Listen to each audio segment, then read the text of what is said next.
bang gumamit ka ng bakal na kamay? Hindi tao kundi droga ang gusto mong mapatay. Ngunit kung ang kalaban mo ay mismong bayan, ay kulang ang 6 na taon para ikay magtagumpay. Alam namin na pagod ka na pero tinitiis mo. Bilang leader, binibigay mo yung the best mo. Ikaw ay di sila na puro lang mga papresko. Paano na lang kami ngayong wala ka na?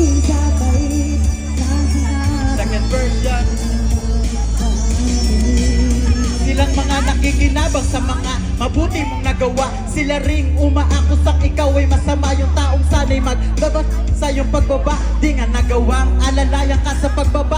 Panahon tamba ang suliranin, di ka sumuko. Buti at kami nasa ilalim ng iyong pamumuno. Yung minahal mong sambayan ng Pilipino. Sa ibang bansa ka pinagkanulo ka panlulumo. Respeto sa mga ustisya ang sinisigaw, pero parang dapat ding humihingi nun ay ikaw. Malibang ikay gumamit ng itak na dibingaw upang ipanggapa sa mga talahib na ligaw. Alam namin na pagod ka na pero tinitiis mo. Bilang leader ibinibigay mo yung the best mo. Ikaw ay di sila, puro lang mga paptay uhaw. Salamat may magiting na taga Davao, matapang na pumaibayot pagbabagay na tanaw. Maaaring di tayo parehas ng kung mali, magtikom ng kamao, sige siya na may sala. Subalit sana atin di na maalala yung pagbubukas palad niya sa marami na pamilya. Marami man sa iyong galit, mas marami po kaming naniniwala di ka dapat mapiit. Kasama ka sa aming dasal sa kada pagbigay. Sa kabutihang loob mo, Diyos na bahalang magbalik. Alam namin na pagod ka na pero tinitiis mo. Bilang leader, ibinibigay mo yung the best. Ikaw ay di sila, puro lang mga papresko. Kung pwede lang sana ay bumalik ka na sa pwesto.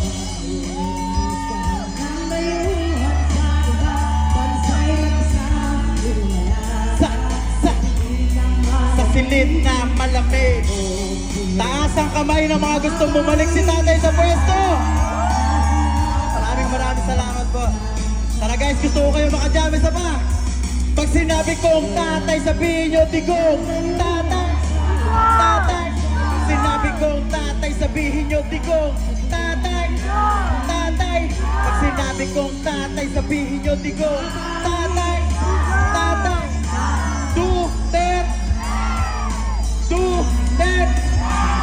Nakakalungkot parang wala ka nang ginawang tama sa mata ng tao na inaasahan mo kasama mo sa laban na ito. Pero parang di na tama, pero parang di na tama. Nakakalungkot parang wala ka nang ginawang tama sa mata ng tao na inaasahan mo kasama mo sa laban na ito. Pero parang di na tama. Nasa iyong mga galaw, panghusga nila'y kasama.